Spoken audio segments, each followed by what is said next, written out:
Okay, good afternoon, everyone. I'm State Senator Brian Kavanagh, and welcome to our fourth meeting of the Battery Park City Construction Advisory Committee.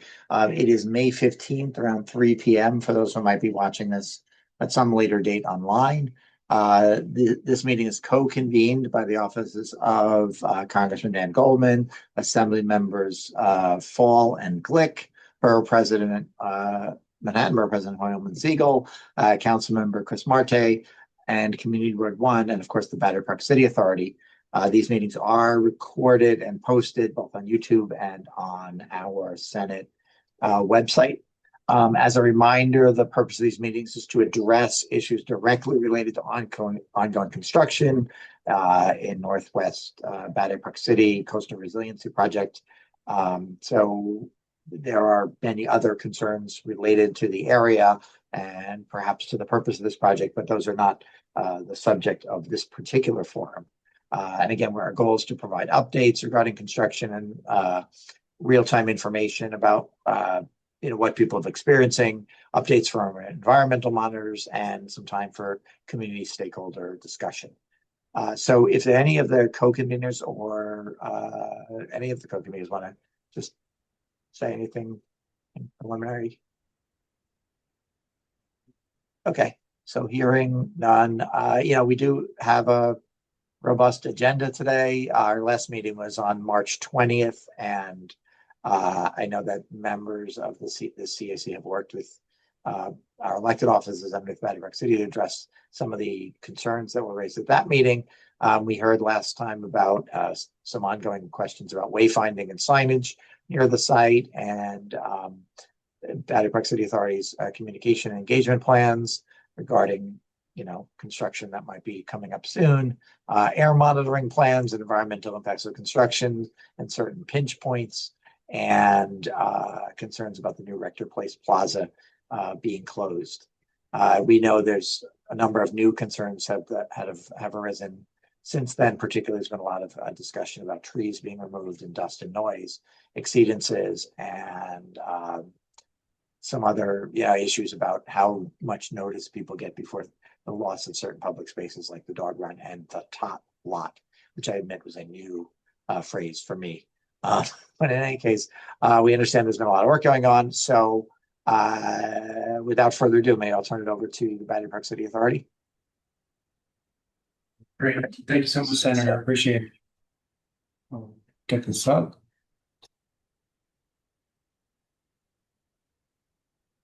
Okay. Can folks see the screen? Great. Yes. Let's go down. So memberships and goals, I think we talked about this and the Senator talked about this, and we'll go to the follow-up items in a bit, and later we'll get to the project. Laura Dodge is here. We'll talk a little about the environmental monitoring, and then give construction updates, and talk about outreach, and then have some Q&A. Next. Go to the next one. We know this. Senator went over the ground rules basically, but we monitor the commitments. So we made to the community. We take in the questions that we get from folks, and we iterate on them and try to be as responsive as possible. We're glad that we have this forum to have these conversations as well. Okay. So we had a number of inquiries and conversations in the last meeting in March. The first two are really sort of similar about pinch points, your Brookfield, and better communicating how people can move around. I think this has become even more sort of top of mind as more spaces have been taken for construction. And so because work is constantly, the scope is not the scope, but the areas are changing a little bit. We are constantly trying to keep up and make sure that the signage is appropriate. So we are going to be doing additional dismount bike signs by Brookfield Place so that people know that there are some blind turns. And I'm working on that, I know, with the Turner team, so we should have some more updates and something out in the field pretty soon. And I believe that they will be at a height that's a little higher than what you see down by the pump house, where there's a sign there as well. And there's also going to be, we're having a new director of public safety coming on board very soon. And that person will work with the community, local stakeholders and allied to help resolve any public safety issues, including like helping people moving around the sites. We had questions about the capture dates for the South Esplanade near Gateway, and I'm sure this will be a topic of conversation during the course of this meeting. We did have a request for a dedicated meeting with Gateway tenants, which we did have that meeting back in April, and the materials about that and the follow-ups are on our website.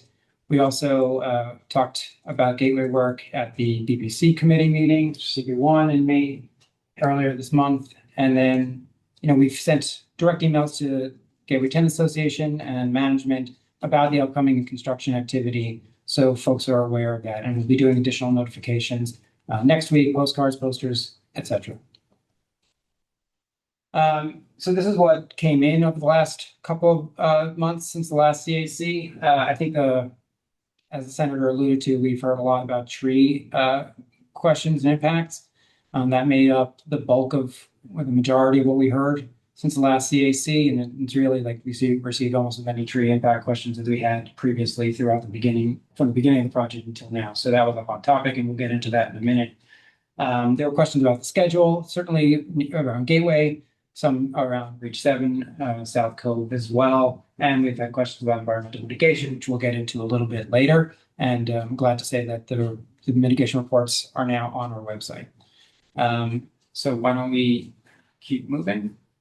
And now I'm going to hand it over to Dan Dixon to talk about trees. Hi, all. For those who I have not met yet, I'm Dan Dixon. I'm the Senior Director of Design Management here at the Authority. We thought it was important to, since there have been a number of comments about trees, to take a step back and remind everyone where we are quantitatively and qualitatively with trees. So you might be aware that we are aiming to remove approximately 500 trees from the project area and plant 525. Those numbers have been revised up somewhat since the FEIS, which was 435 and 450 respectively. And that's in large part due to some additional trees that we needed to remove along West Street outside of Battery Park City Authority due to DOT requirements. I also want to mention that 40 of the 500 are actually conditions removals, which means that these are trees that were in relatively poor health already, and it was thought that they needed to be removed for the health of the tree. We're pleased to report that we have created updated tree maps and graphics, which are on our site now, I believe. I believe they just went live. So you can see via that link the updated graphics that'll show the pre-construction, the trees that we need to remove for construction, and also the trees that we're planting for a post-construction scenario. I also want to, there have been a lot of questions about the 15-foot vegetation buffer zone. This is a requirement that's typically part of the Army Corps of Engineers projects, which is non-binding through the Northwest project. However, as our engineers agree as well, and because FEMA's involved in review of the project for accreditation, we've kept that 15-foot buffer for large portions of the project, because trees planted within that 15 feet, depending on what the type of tree is, can impact the system structurally and operationally. But also wanted to note that even though we're using that as a blanket standard, we've found 60 opportunities to place trees within the 15-foot buffer zone. So it's not all or nothing within the 15-foot zone. Next. So qualitatively, where we are with trees is that, obviously at the end of each construction phase, we'll be planting trees as we wrap up construction. Tree purchases will be timed to allow for uninterrupted growth in nurseries before planting. My understanding is that we've already identified several trees that we're going to plant in different reaches. And so they'll be able to grow in the meantime until planting can occur. And the most important thing here is that the tree canopy will be far more diverse via age and species than it is now. So as you're all aware, Battery Park City was basically built in the 70s and 80s, and so was the tree canopy in large part. So we have a lot of trees that are nearing the end of their useful life. Typically in an urban environment, they can live 30, 40, 50 years, and we're reaching the end of that for a lot of these species. So we're taking this opportunity to make the whole palette more diverse from an age and species standpoint. The benefits of that include providing a range of different habitats for wildlife, extending the blooming season for pollinators and for visitors and residents, and increasing the palette's resistance to disease, increased salinity, heat, and drought as our climate continues to change. We will be planting 68 different species as part of the replanting effort, including American holly, white oak, winter king, hawthorn, river birch, tupelo, and sweet bay magnolia. Some of the examples are shown on the right. I also want to mention that we have Ryan Torres, the head of our parks operations, on the line in case there are any questions about the trees. Next. I'll hand it over to Heather Furman to talk about construction. So everybody's familiar with this graphic. This outlines the location of the flood barrier and the areas of impact for the project site. General construction objections, we've reviewed these, I think, probably every time we've had a meeting or a call with the community, but the goals are to limit disruption, get the flood barrier system installed as quickly as possible. The work is being sequenced in order to allow for use of space. So areas will be turned over as they're completed rather than taking everything offline at once and putting it back online. We're phasing it in order to allow for access. The beginning of construction has happened after Wagner Park, and Wagner Park is now open to public for use. We're looking to provide meaningful open space throughout construction as we take areas offline, and the community will have consistency throughout the construction. So the timeline, we've got some work moving very quickly in some areas that have now come online since we last met with you all. North Cove, South Esplanade. Those are all on coming online. The tide gates at Albany and Rector have advanced. Albany Street will be wrapping up at the end of June. Chambers and Stuyvesant are ongoing, and Vesey Street will be coming online in terms of the capture area next week. Construction protocols. I'm happy to turn it over to Laura Dodge, but we've been working directly with the Excel team. I don't know, Laura, do you want to speak to the balance of the slide? Yeah, sure. Thank you. So yes, as indicated, we've been monitoring the air quality system, which is the air monitoring system that's in use for all of the reaches. No volatile organics at all being reported at any location. There have been sporadic, PM10 alerts.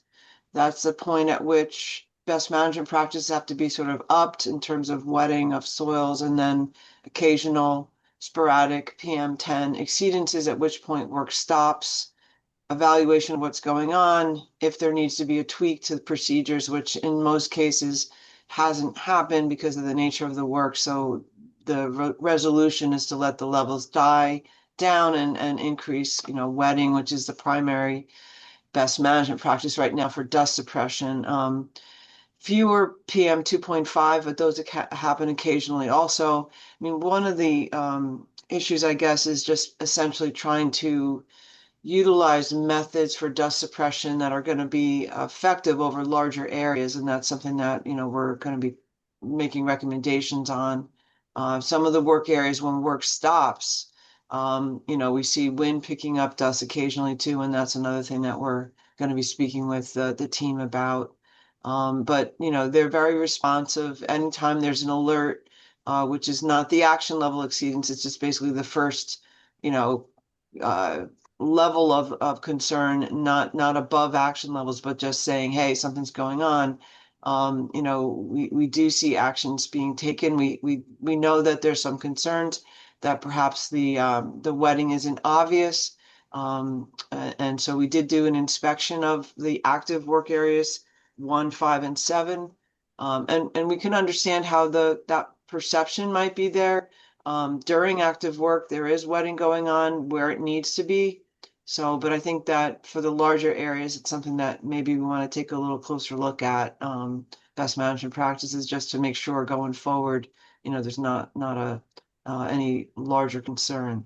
I mean, but we are in continual communication with the Innovate team and also with the larger project team, when and if needed, and get, very, very good response back. I mean, our team gets, every one of us that's on the alert system gets the emails. So we have multiple people that, can act. We're also monitoring the air call system every day in our office. We have a whole system we've set up. We're tracking patterns, looking at wind direction related shifts, and getting ready to issue our first report, because it has taken us a little while because of the report format to sort of get into a drill and routine, but we are finally there. And appreciate the time that the Innovate team has spent with my staff in getting them, completely up to speed in terms of how to manage and review the data and make sure that we're interpreting everything accurately. So, I think we're making good progress, and that's basically where we are. If I can just jump in here for those who may not know on this call, and also maybe for members of the public who are watching later, Laura Dodge of Excel Environmental Resources is the independent environmental consultant. So she is not working for the project team, but she's working for the community, but obviously working very closely with the project team to get these issues addressed. I'd also just note in the chat, there have been a few people saying there are links on some of these slides that apparently are not working for those who are here. They're probably even less likely to work for people who might be viewing this later. So if somebody could, ideally post links in the chat that people who are here can use, but also maybe if somebody has the ability to put those links on something that can be displayed before we adjourn, so that those at home might be able to see them, see the documents that are linked, that would be helpful. Yeah, I just want to make one comment on the slide here. It indicates that we're also monitoring noise. That's not part of our work scope. We're only monitoring dust and volatile organic concentration. So PM10, particulate matter 10, and then particulate matter 2.5 are both being monitored on this project. Also important to know the distinction between the two, because PM 2.5 is not required by New York City or state regulation. It's a smaller particulate fragment that is still being monitored on this project, but it's compared to not state criteria from the DEC or DOH, but to the National Ambient Air Quality Standard. So that's compared to a 24-hour time weighted average versus the PM10, which is compared to the 15-minute time weighted average in accordance with state and city requirements. But we still are getting alerts that are calculated based on 15-minute time weighted averages. So that's one of the things that we always take into account. Like when we see a 2.5 alert, that's based on a 15-minute time weighted average. It's not necessarily a health issue whatsoever, because it's really calculated based on a 24-hour time weighted average. It's a little tricky. The reports have explained the differences between the two and why the two different standards are being used. But on this project, we are monitoring both and overseeing the management of both, from the best management practices perspective. But it's not part of our work scope to monitor noise. So we're not in the loop on the noise monitoring, just so everybody's aware. Thank you for that. Mm-hmm.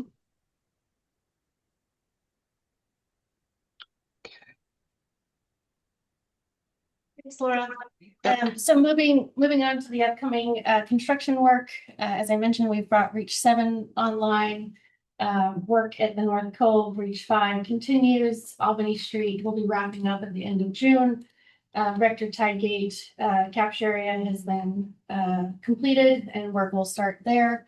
Vesey Place will come online in the next week or so. River Terrace continues, as well as Stuyvesant Plaza. So South Cove construction, quick timeline. The construction timeline is through the third quarter of 2028. Access to the Esplanade is available from West Thames to First Place. Second and third place and South End Avenue are closed. The 3-month look ahead includes surface demolition, erosion control, soil sampling, material salvage, water main work at South End Avenue will start in June. The start of sheet pile installation along River Watch in South Cove Plaza will start in June as well. And pile installation timing in front of Regatta dependent on agreements being finalized. At North Cove Marina, construction will last for the duration of the project through 2030. Access along the west side of Brookfield closes July 6th through construction. The intent, very intentional, to have access through the July 4th festivities that will be going on in the area. Liberty Street access has been closed. Kowski Playground, the dog run, and the police memorial also have been closed. Access to the memorial will be provided to NYPD for different ceremonial reasons as needed. For the 3-month look ahead, we'll have privacy wall demolition. We'll start in the northwest corner of Gateway in the next few weeks. Pile installation will be starting in the second half of June. Tree protection and removals will continue. Locating of underground utilities, relocating of underground utilities, surface demolition and salvage, excavation and grading will continue. Those have been going on for a little bit of time at this point, but they'll continue. If I could just jump 1 second, I think there's some folks in the waiting room. Can we make sure that anyone who's in the waiting room is allowed in? I believe that includes Raj. If you're talking about the Zoom room, there's no waiting room, so they should be able to just get in. Right, thanks. Okay, so moving to Albany Street, very excited to say the tide gate thimble has been received, so that's been installed, and that should be completed towards the end of June. This is a great picture here showing the extent of work that is being completed. The access along the south side of Albany has been restored and lighting has been put in place for nighttime use. The 3-month look ahead, it's gonna be less than 3 months, but pour roof, the top of the tide gate structure, connect to the storm drain system, install the electrical duct bank, and then backfill the surrounding area. At Rector Place, as I mentioned, we've expanded the capture area. The full capture is now in place with the fencing, the permanent fencing and sound blankets. Monitoring's in place. There's also a walkway on the south side of Rector that also has lighting that has been installed. The timeline is expected to be finished towards the end of 2026. And currently they're underway doing test pits for surface utilities. They're relocating telecom conduits and electrical banks, and then we'll begin the pile drilling, installation of SOE, and start building the tide gauge structure in that location. Up at Chambers Street, again, this is another tide gate. This is an early works project. Pedestrian access is being maintained throughout this area, just around, rerouted around the construction site. The 3-month look ahead for this location is to relocate the water main, telecom, and electrical banks, and then prepare for the tide gate installation. And up at Stuyvesant Plaza, we've been doing some nighttime work. This is also related to a tide gate. Access to pedestrians and bikes will be maintained throughout construction. We're closely coordinating with our partners at Hudson River Park and DOT to assure access is maintained. 3-month look ahead, we're going to relocate the water main, electrical duct banks, and this is all nighttime work. And then we'll start to drill piles, install the SOE, and start building the subsurface drainage structures. At Bessie Street, we are preparing to deploy the capture area for this location in the next week. There's going to be pedestrian access throughout construction. Again, there'll be continuous access around the Esplanade in that area. We will have mobilizing of fence and noise blankets, and monitoring will be installed. Site prep, including tree protection, salvage, and surface demo, and then relocating the electrical bank will be the first order of business in that area. For the 4th of July festivities, very exciting plans happening. So at Brookfield exterior, both the north and south egress, as I mentioned, along that frontage where we pushed our fence line back at the north end by Belvedere in order to allow for additional use. And we're maintaining a walkway through there for the festivities. And the construction fencing will be shifted after the July 5th, or sorry, after the July 6th, in order to complete the capture area.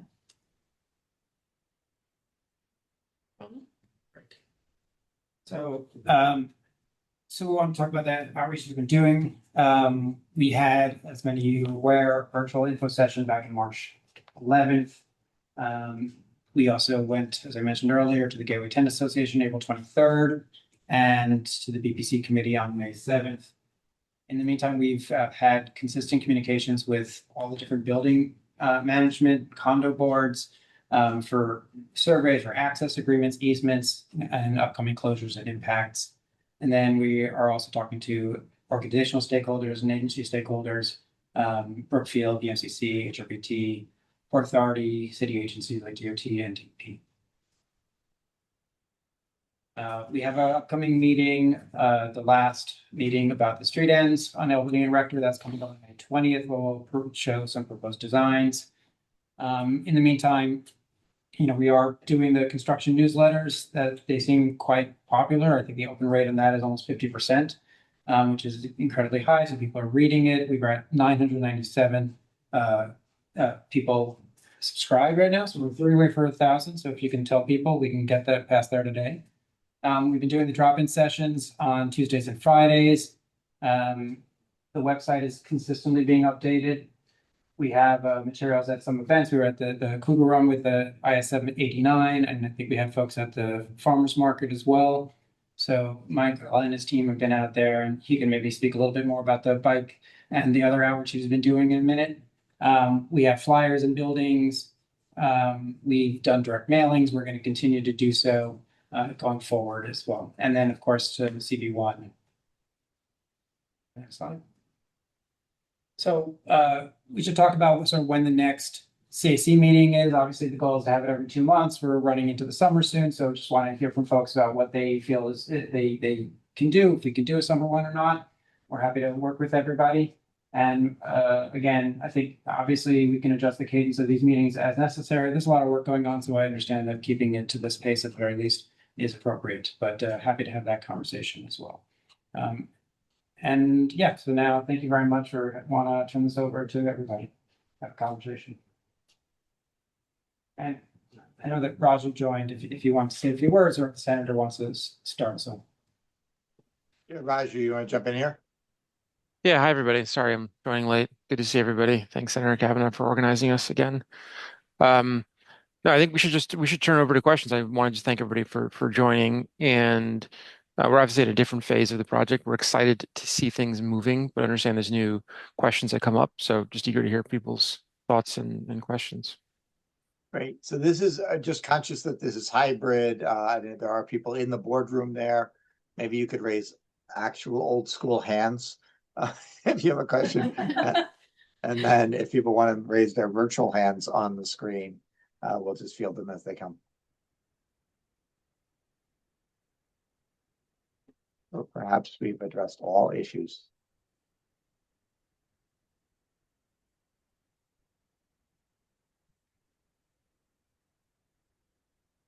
All right, going once, going twice. I'm so sorry. I'm being a moron and having trouble raising my hand, but Jeff beat me to it, so he should go first. Why don't we let Jeff? We'll do Jeff and then Justine.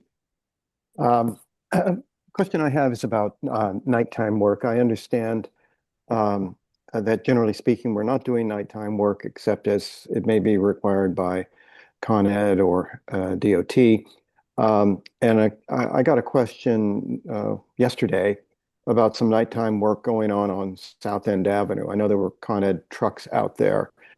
Do we know whether that work was for this project or just something independent that Con Ed was doing? And if it is for this project, I don't think it was notified in the newsletter, and we should notify people if there's going to be nighttime work. Hi, Jeff, it's Heather. That was not our work, not affiliated with our project.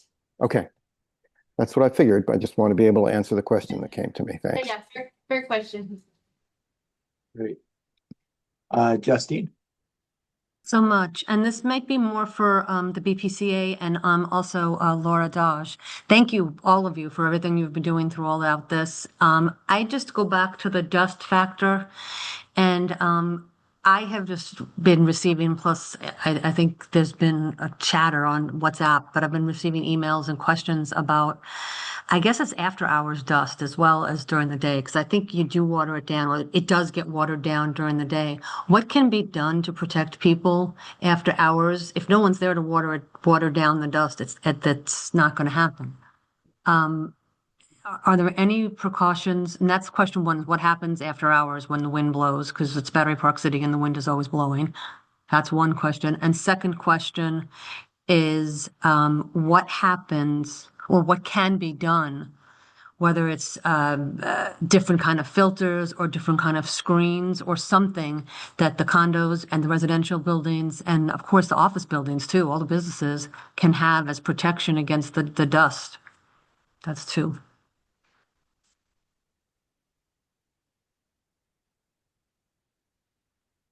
I'm not sure if BPCA wants to say anything or you want me to handle that. Well, I guess on the first point, Justine, if there's locations where this is you're getting feedback, we're happy to take a look at it. Meaning, if people are saying, "Hey, at Rector and the waterfront, there's an issue," we can go out there and just take a look at it.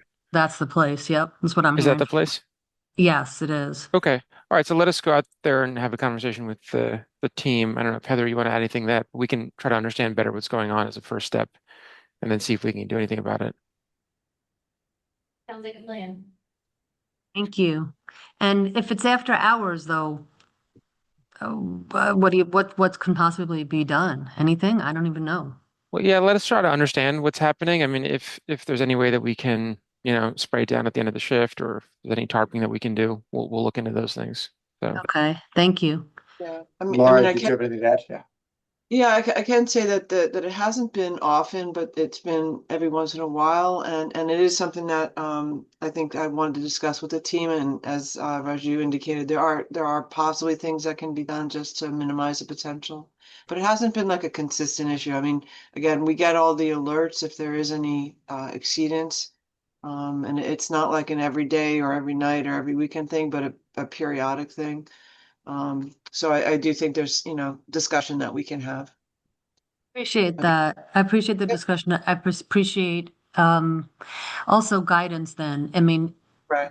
for the guidance to the authority as to what to do to protect and mitigate, that makes sense. But what about to the people that are living there?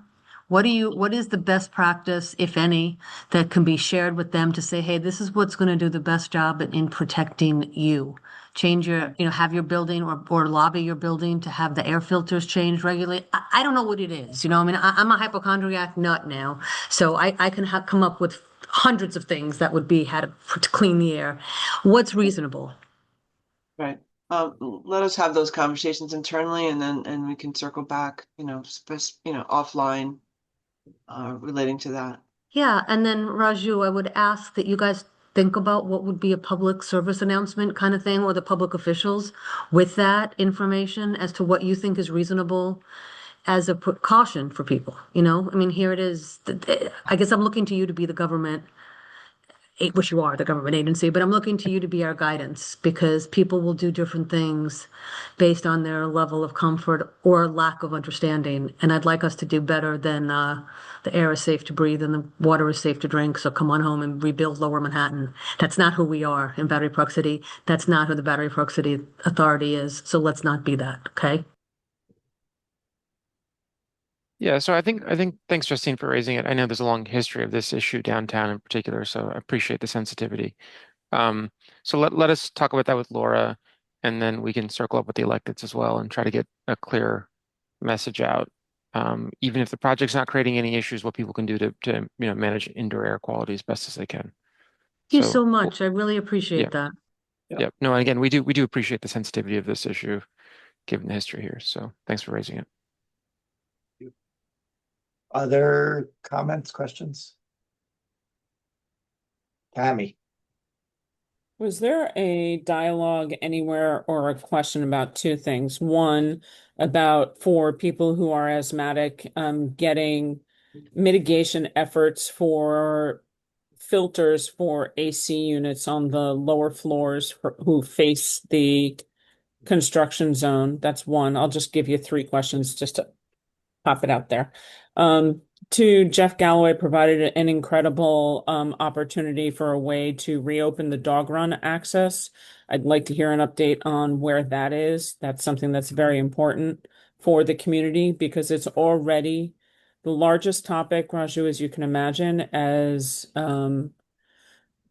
I'm sure Nick and Rami can tell you, and many of the neighbors, has been people walking dogs in places that dogs are not supposed to be. And the closure of the dog run makes that worse. It makes the situation around Gateway Plaza worse.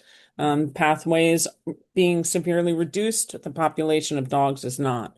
So anything that we can do to improve that and reopen the dog run, even if it's just nights or weekends, would be incredibly important and salient. So one was the mitigation, two was the dog run, and three, I can personally tell you that there has been loud noise at 7:15 in the morning. All right. I have heard that from people who live over by Reach 7 all the way at the tip, with drilling starting from people who live in the regatta. And I'm telling you, as far as Gateway, that work has been starting before 8 a.m. and it's loud.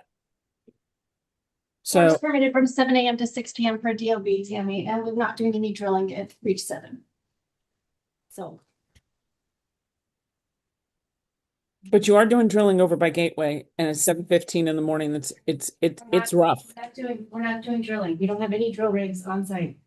I don't know what it is then, whether it's jackhammering, whatever, but I'm telling you, the noise is incredible. So whatever it is, we all understood, and I understand from people from the regatta, they were told that noisy work would not start until 8 a.m. in the morning. So there's a misconception. I don't know where it's coming from, but there's definitely a misconception of noisy work and when it starts and when it doesn't. I understand permits start at 7, but we understood that it was quiet in the first hour and then noisy at 8. Please, if that is wrong, make sure that it is publicly out there in any way that you have it. All right? Yeah, I think I can take those questions, Tammy. Thanks for those. So on the first one, let us circle back with Laura and kind of come back on air quality with this question of any folks who've got sensitive lungs in mind, and try to come back with something that feels a little more holistic. Unless Laura, you have a thought there that I don't. On the filters for asthmatics? Yeah. Yeah, I'd like to understand that a little bit better before we comment on it. So I think I'd take that back to the discussion that we're going to have holistically on the other items. Be a good idea to have more time to discuss it. Okay. But we'll definitely, we definitely need to circle back on. Okay, so thank you, Tammy, for raising that one. And then the second question on the dog run, I think this came up at the community board meeting. I believe my understanding, and others should correct me if I'm getting this wrong, is that this is an interaction both of our project and the Port Authority's work that's ongoing. My understanding, and Jeff, correct me if I'm wrong, that the Port Authority is coming back to the community board to give you all an update on their progress on their work. They will be. Yeah, they'll be coming on June 4th. And I did follow up with Rami and Dan and Nick after the Battery Park City Committee meeting the other day with just to try to be more specific as to what I was talking about in terms of a potential solution. I think you could get access now in a non-ADA way, which is probably not satisfactory, through that vegetated area if a sidewalk were constructed through there. It's not behind any construction fence. But to get ADA accessibility would require to move a Port Authority fence by about 1.5 feet in a very small area, just next to the electrical building where the steps are there. So you don't have to step over the steps to get into the access. I don't know what the construction plans are for coming months and so forth, but my understanding is that the flood wall, when it eventually will cross Kowski Plaza, is likely to, that work certainly can't start while the Port Authority's there, and probably wouldn't start in any event until, several years from now. So hopefully, this access can be restored. It does require some cooperation and coordination with the Port Authority, and they will be coming to our committee meeting on June 4th. Yeah, so I just encourage you to continue to raise that with them. I think we're a little we're not optimistic that there's an easy way to do it.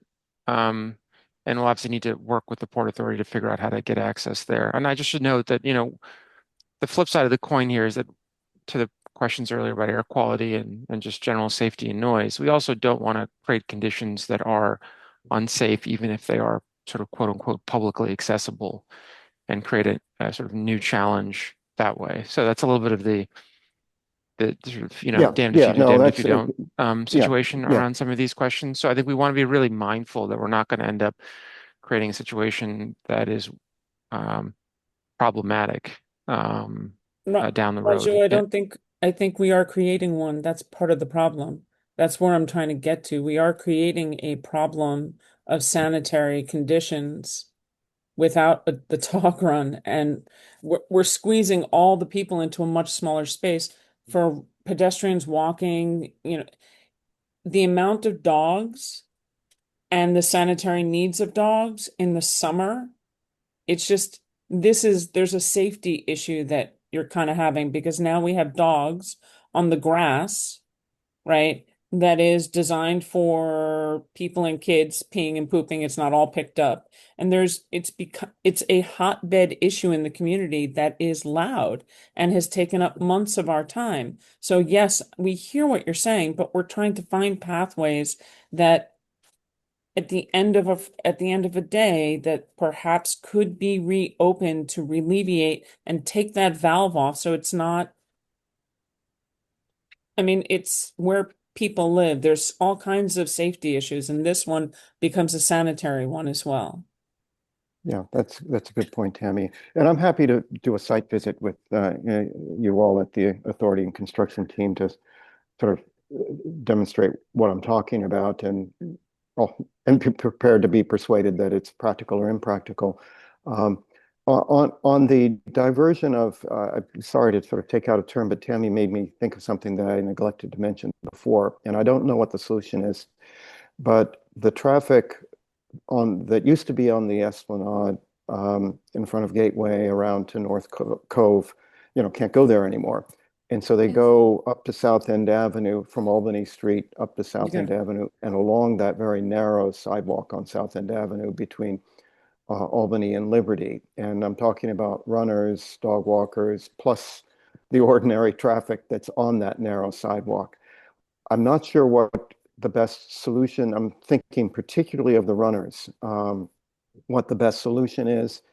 Whether there is a safe way to divert them to the sidewalk on the other side of the street, other side of South End Avenue, which is a much, much wider sidewalk. Of course, there's vehicular traffic that would need to be crossed to get them there if they're coming from the Esplanade. But it is something that I think deserves some thought, is what to do about the diverted runners that, and this is a problem that will continue as more and more of the Esplanade is captured for construction. So I just want to raise that as something that we need to think about. Yeah, no, I think it's an incredibly fair point. We've, I think, been thinking about how to update our wayfinding signage across the neighborhood as the construction starts to really get rolling, so that we can start to encourage pathways that are a little bit more generous for bicyclists, runners, walkers. So I think that's something you'll be seeing in the next few weeks as we get improvements there. And I just want to come back to Tammy's last question about noise, just to make sure we were answering that one. So on noise, as Heather noted, that the DOB does permit work from 7 a.m. to 6 p.m. In the context of some of these access agreements that we're working through with buildings, we have committed to the noisiest work, namely the drilling that Heather was referring to, not occurring before 8 a.m., but that hasn't yet begun, that work specifically. And so, we've taken a pretty careful look at how we can incorporate sound blankets all over the neighborhood. Those are those, padded blankets that you see. And I think as we get rolling, we'll see what else we can do on noise mitigation. The flip side of restricting work hours is we end up with a longer project, which has its own noise implications. So again, we have to find a way to manage it as best as we can while it's happening and not accidentally end up extending the length of the project and then having, a noisier several months or longer. So Raju, can you detail, please, if those agreements in terms of noise work and drilling are done per building? In other words, the Regatta might have one type of a thing because it's at the end of South End. Gateway has a different one. Because you mentioned there's no drilling down by that point, although they are hearing work done that's loud. I I am 100% sure based on the feedback that I have on what I hear in the mornings because I'm up, and others that there's absolute work, whether it's around the marina itself or it's behind that's right. 375. I'm not sure, but I'm wondering if your answer of the agreements is done per building, per reach, or is that a general? I think um, there's absolutely work happening between 7 and 8. I want to be really, really clear. So I Mhm. don't want, we've not committed to not doing work during those hours. Quiet Um, work versus drilling is really, I mean, we know there's yeah. And again, I think some of this stuff is in the ear of the beholder, in terms of what's quiet and what's not. We're not doing the heavy demo or drilling work before 8. Um, and Heather, you should just please keep me honest here if I'm getting anything wrong. Um, so that is our plan. Um, and in some cases where the building, like Hudson Tower or Gateway or Regatta, is really proximate to the construction work just because of the nature of the privacy wall alignment, we've gone above and beyond in some instances to restrict ourselves further. So we can, go offline. I think we've shared that updates with Gateway Tenants Association in the Gateway meeting, so there's nothing particularly secret there, but what. we can find a way to re-up it if that's helpful. That is very helpful. Two other things in terms of that. There's been notification by Gateway neighbors in the chat, and Gateway management did send a note out saying, initially the promises were that the North Lawn would be open nights and weekends. Now they're saying that that might be a change, that they'll notify week by week. Is there any notification that you have that the Gateway North Lawn would not be able to be open nights and weekends? That's one. And then two, I've been hearing complaints and people graciously on the south end. Again, I'm hearing it from many different points. People down by 50 and 70 Battery, and over by Regatta in those, that whole corner, were complaining that the porta potties run by generator, and the generator is very noisy, and people who are around that for the construction are yelling over the generator so they can talk to themselves and hear. And then intrepid residents went by and said, "Oh wow, look, this is actually electric, and it can be powered by plugging into a 220 line." And they're asking if perhaps the use of generators could be reduced, and if you need to plug into a 220 line, whether or not the Battery Park City Authority can work with the buildings and other sources of electricity to have plug-in so it's silent versus running generators. So those are the two ends of two more spectrum questions I have. One about the Gateway lawn and the other about the restrooms and generators.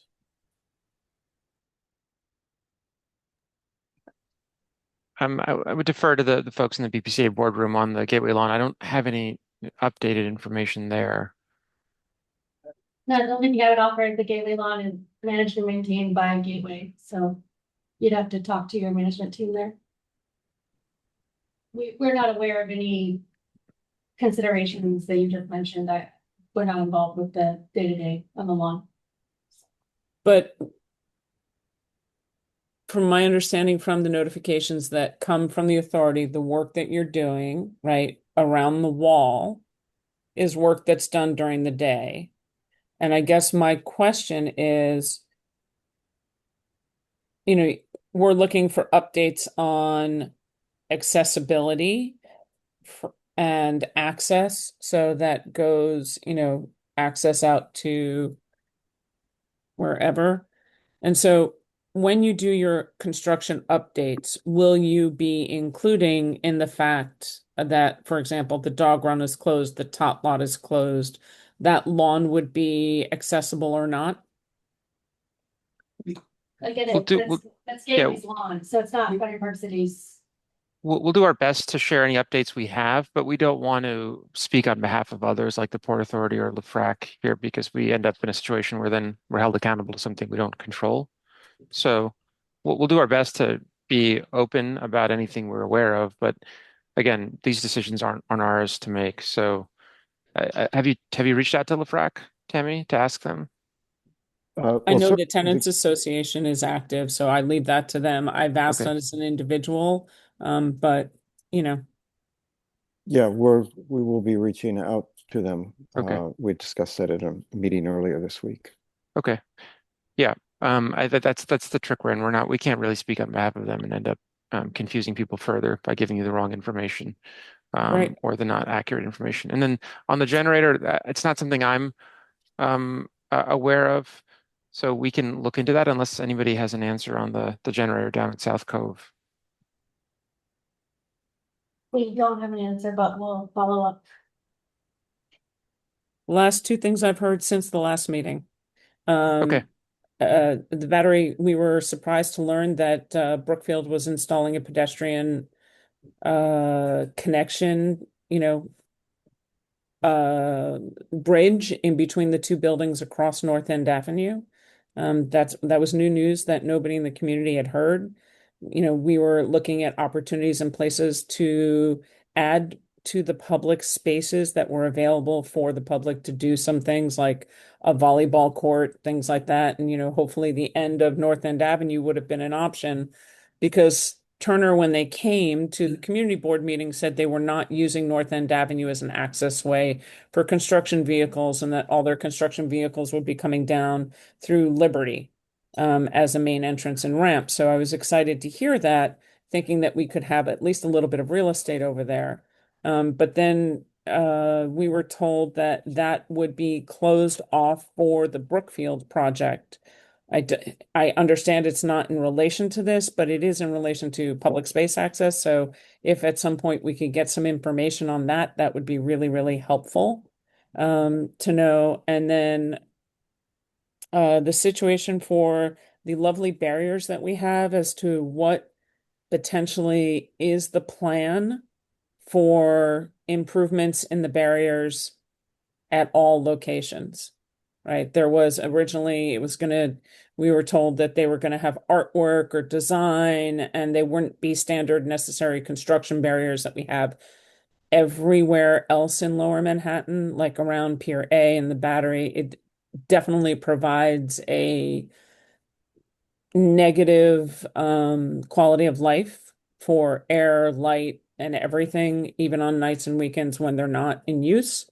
So I'd love to hear, I know that Mimi's no longer with you, but I'd love to hear more about the progress on that as well. That's still the plan. Artwork's gonna be installed.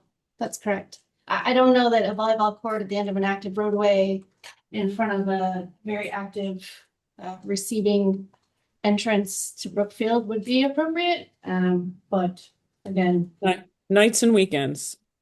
Right. It's not busy nights and weekends. We understand during the day, we don't have a lot of opportunities. So yeah, we can't really shut down roadways. We are just on that thread of where else might we improve public space in the neighborhood. I think we're going to reinvigorate some of the public realm thinking we were doing last year. And so we should pick this conversation up in that context a little bit about where else we can make improvements. West Street's the obvious place, I think, in particular. So I think we're going to get that rolling again this summer, and we'll look forward to some creative ideas there about volleyball court locations and what else we can do on West Street.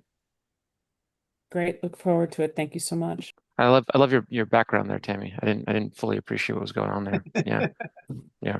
I have lots of them to use over the course of time. So yeah. That's great. Thank you. That's great. We'll send them over.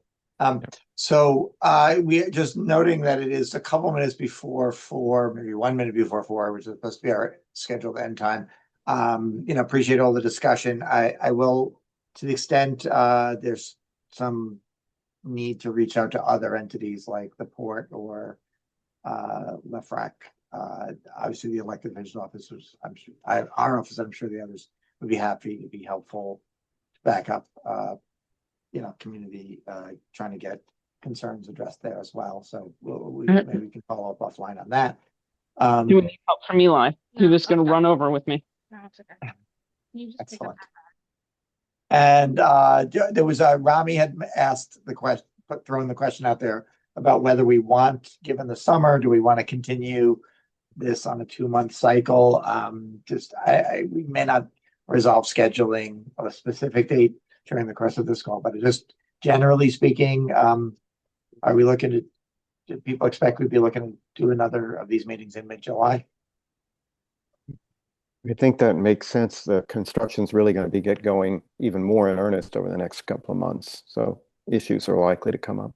Yeah, I'm seeing a sort of thumbs up as well. Yeah, I think we should do it in July. And August probably isn't better for folks either. So, okay, so let's assume, on or about, July 17th, but we'll follow up with scheduling availability and such. Perfect. Good. Okay. So unless anyone has any closing comments or concerns, I think we will adjourn. Again, thank you to everybody for the thorough presentations and thorough discussion, and we'll look to continue to resolve these issues as we go. Thanks so much. Thank you all so much. This is great. Appreciate you all. Thank you, everybody. Bye. Thanks all. Thank you. Thanks.